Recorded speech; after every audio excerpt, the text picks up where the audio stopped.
Women are powerful creators. The Align Women podcast features female entrepreneurs, leaders, and other professional women who've demonstrated agency and innovation in their personal and professional lives. I'm your host, Amy Evans. I have authentic, intimate conversations with my guests that highlight their paths to success, their struggles and accomplishments, and the things that currently excite, motivate, and inspire them to turn their visions into reality. Welcome to the Align Women podcast. I'm Amy Evans, your host and the founder of Align Women, a leadership and networking organization for professional women. The podcast features female entrepreneurs, leaders, and other professional women who've demonstrated agency and innovation in their personal and professional lives. With me today is my really good friend, Linda Neuenburg. She's a financial planner with First Financial Consulting in Pasadena, California. As Linda puts it, she walks families and individuals down the winding road of their financial lives and keeps them in control of their future. Linda and I have known each other professionally and personally for a long time, and I'm excited to have her on the podcast to share her story with you. Welcome, Linda. Thank you so much, Amy. So when we started working together, you were the CFO of a large nonprofit organization, and now you've transitioned into financial planning for individuals and families. What motivated you to shift gears? Great question. I was at a large nonprofit for about 15 years and started looking at sort of the next 10 to 15, 20 years of my life and thinking, I don't want to book payroll every week for the next 20 years. And I realized what I really love to do is teach and coach and walk people and families through those financial decisions that they need to make. So I started looking for a venue where I could take advantage of that passion.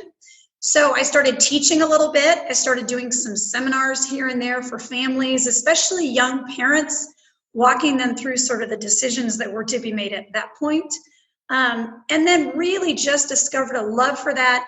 And then sought out First Financial as a place that might be a home for a place that I could do that more professionally, and just chase that down a bit. So I made that switch. I went and I felt like I needed to work on that credibility piece a little bit. So I went and got my certified financial planning certificate, got that under my belt, and have been doing this for about 4 or 5 years now full time, and I just love it.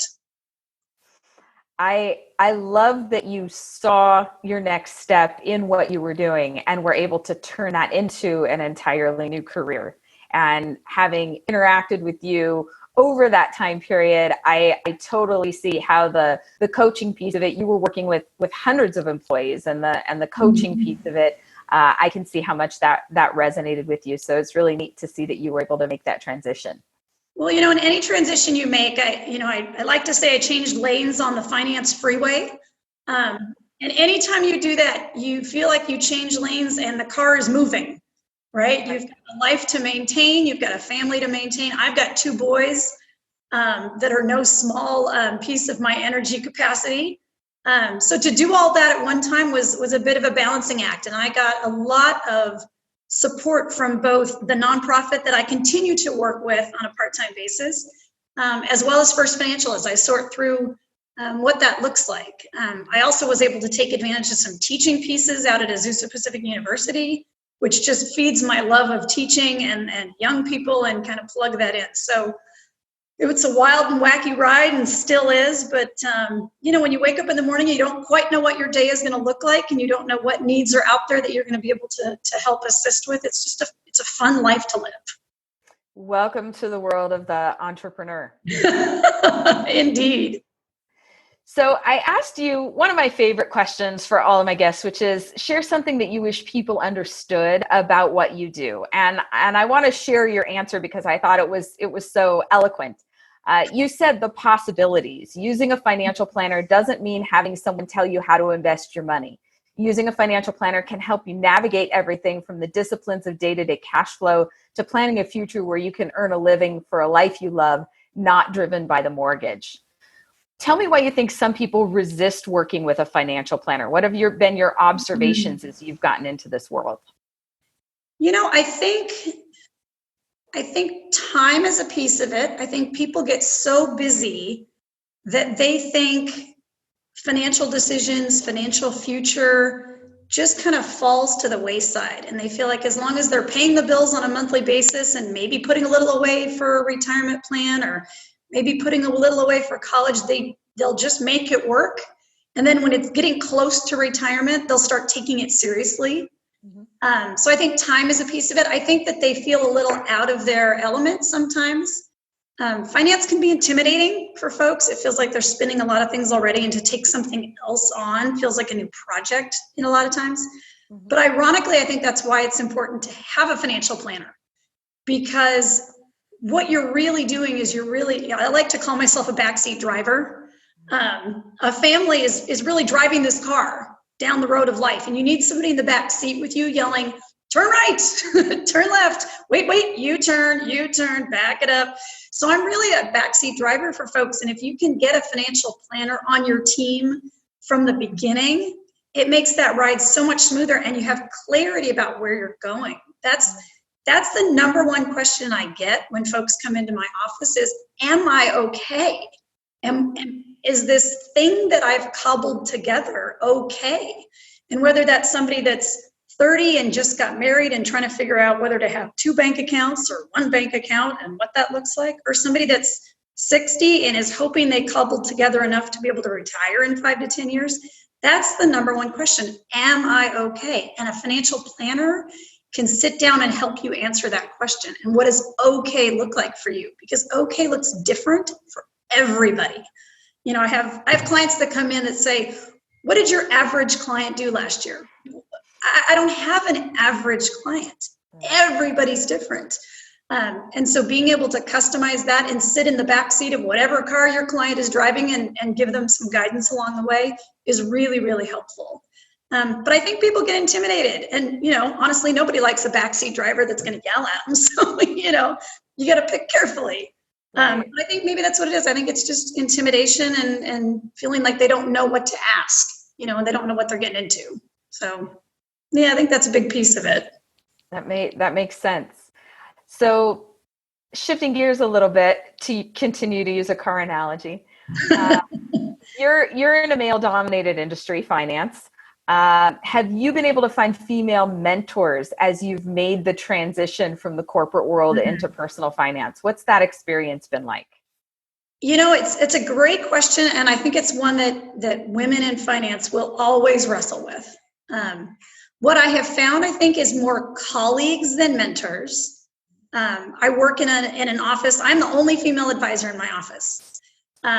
So finding a mentor within my office is obviously not feasible, but I'm connecting up with financial advisors that work in this space and looking for mentors. Right now it's colleagues and folks to swap horror stories with. But mentors are hard to come by. And especially I find mentors are hard to come by that are also moms, because I think that's a distinct piece that needs to be paid attention to, because it's a separate set of challenges. So I have lots of friends and mentors that are moms, but not a lot of work. So it's a different sort of slice. And so yeah, I think it's something that's challenging, and especially the nonprofit world that I came from, it was a church. And so a church comes with a sort of layered on cultural piece that says that for the most part, if you're going to have a stay-at-home parent, it's going to be the mom. And so, you know, there's a lot of that layered in. So yeah, I think it's something that we struggle with. It's something that I'm always looking for. But mostly colleagues and older friends that have walked life, but not necessarily walked the finance life, if that makes sense. So it totally makes sense.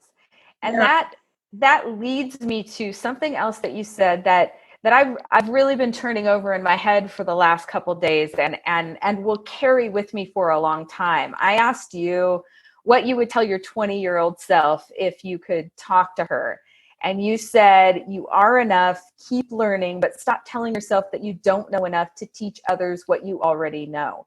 Yep. And while you may have meant that in terms of being confident in your professional value towards your clients, I took that to also mean that you have value in your industry, and tied that to the question about mentorship, and Right.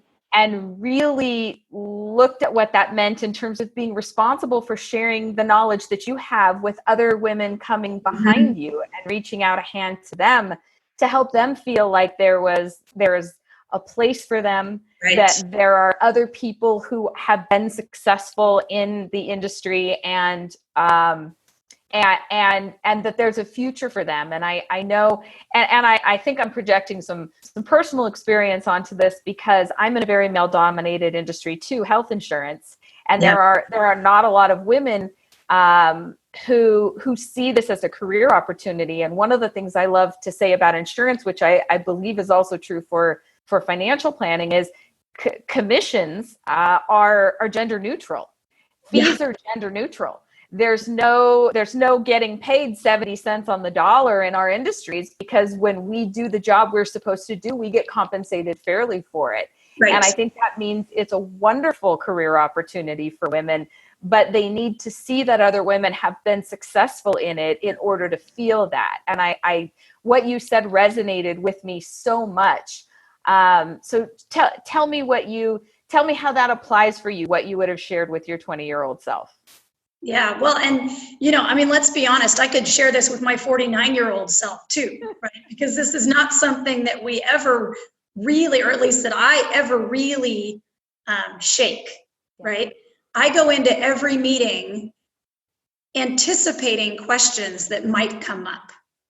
And so it's taken me a long time to get to the place where, that's a great question. I don't know the answer, but let me find out is an okay response. For sure.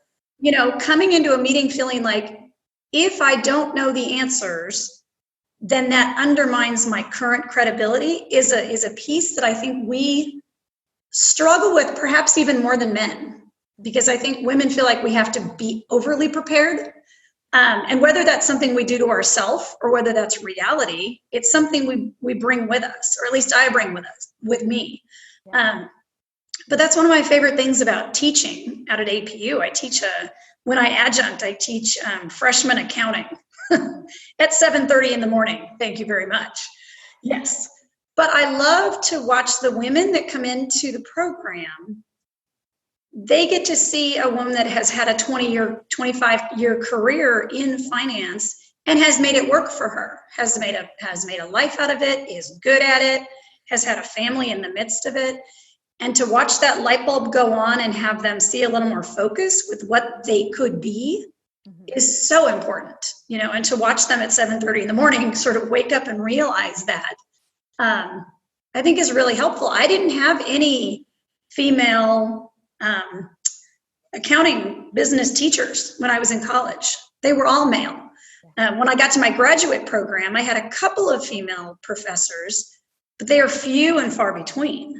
So I think the more we can put ourselves in positions where we are investing in that up and coming class of women, I think it can't help but help the industry, right? And can't help, because what you're seeing, and I see this in my day-to-day financial planning, there's a preponderance of men that are financial planners, but when I meet with clients, more often than not, it's the wife in the family that manages the finances. And yet the landscape they have to go and partner with someone, it's hard to find a female. So that disconnect needs to be righted a little bit.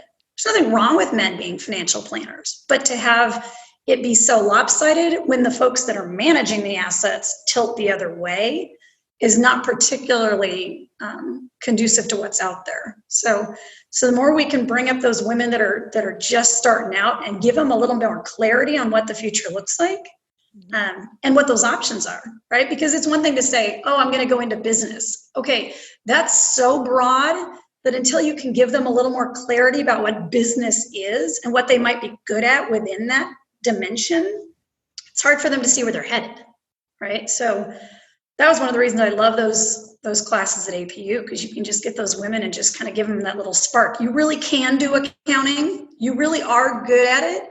And by the way, you can do a really nice job of paying your bills along the way with something that you love to do. So, Right. you know. Right. I love it. I love it. So one of the things I really like to feature on the podcast is women who see a need for something and then create the thing to fill that need. Yeah. And you've already talked about your love of teaching, and one of the things that you've done that I think is such a service to the world is you've created a seriously is that you've created a seminar for high school grads, and you call it adulting, an adulting course, and talk about where you saw the need and what kind of things you teach them in order to prepare them for the financial life that they're going to have. And the reason I say it's such a service to the world is because as a hopefully functioning adult, you have to participate in finance. You have to have some basic skills in order to function. So what need did you see, and what are you teaching them? Well, I think the need came from a couple different directions that all sort of came together at once. I had sort of a run of clients, and the one of the comments that kept coming up during these meetings was, I wish someone had told me about this 15 years ago. Right. I wish someone had told me about this when I was in college. So I kept hearing that, and I thought, well, why isn't anybody telling you about this when you're 20? And then I had a son who was about to graduate from high school. And I thought, okay, what are the things that I want him to know? And so I started looking around, honestly, for books that I thought would be really good to sort of, because that's an easy handoff, right? Here, read this book and I'll tell you all that you need to know. And honestly, I could not find one that I loved. So I started talking to some friends, and they said, well, I feel like my student is very underprepared, but I don't know how to explain it because I hardly know how to do it. And so I need, so I started getting friends together and realized, we have this whole cohort of kids that have grown up together that could do this class together, and let's just give it a try. So I made a guinea pig class out of all of my son's friends and my friends' students, and just put together, I asked them, what do you feel like you don't know? And of course, they don't know what they don't know, right? So you got a little information from them, but it's basic things. It's when do I know that I need to file taxes, and how do I file taxes? And when I get my paycheck, what is all this stuff that's coming out of my paycheck? I don't know if you're a fan of the show Friends, but there's a scene where Rachel gets her first paycheck, and she says, who is this FICA guy, and why is he taking all my money? And then Phoebe wants to know what a 401k is, and because that's in her check. So we go over a basic paycheck. Here's what a paycheck is, and here's where all the things are going. And when you start looking for an apartment with your friends, does it matter who's on the lease and who's not? And how do you know how much of an apartment you can afford? And what kind of difference does it make if you start saving for retirement now versus later? And how do you know what you should put your retirement in, and what's a Roth? And, so it really, but I'll tell you what, the program I put together was a good solid 2.5 hours of a fire hose of information. I thought these kids are never going to survive this. Yeah. And so I got about an hour through it, and I said, okay, everybody, let's stand up and take a break and stretch and eat some more cookies and whatever. None of them wanted to move. They sat the whole time. And these kids were sharp, and they asked fantastic questions that shaped my next seminar, things that I assume are obvious that to them kind of skipped a step. And so we went back, and so impressed with these students. And I just feel like they have such a leg up on their peers now that they've had a chance to ask all these questions. And they have my contact info. And so sometimes they'll call me when they get their first job, and, they have to fill out a W-4 and they don't know what it is. And, so that's been fun to keep that going as well. But yeah, I really just saw an opening for these students that home ec and life skills is not part of the high school curriculum anymore. They don't teach it. So I wanted to grab that opportunity to say, okay, you're about to head out and be, or at least pretend to be an adult for a while. Here's what you need to know. and so much fun. I'm going to do it again this summer because it was just so fun. So, yeah. I think that's so valuable. And as the future stepmom of a 16-year-old boy who will be going across the country to college, Yep. I appreciate that. And I look forward to having him in your next class. Send him over. Yeah, so that he will be well prepared. And I agree. These were not skills I learned. And I think these kids get dumped into a life, especially if they go away to college. They start getting credit card offers and they start working on campus. And there's a whole lot of confusion that if not clarified can result in some holes that are hard to dig yourself out of. So I think you're doing and I'll tell you, just like everything else in life feels like it's gotten faster and more frenetic and more chaotic, so is the financial arena.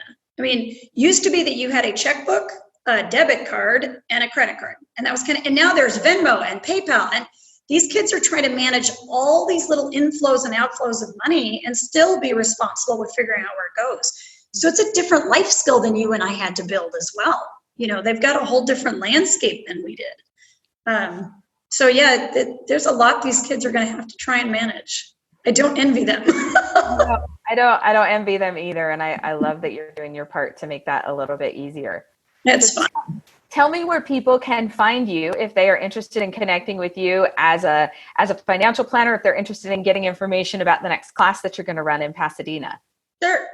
Well, the easiest way to find me, because it's super easy to remember, is my Gmail account, which is lindasmoneystuff@gmail.com.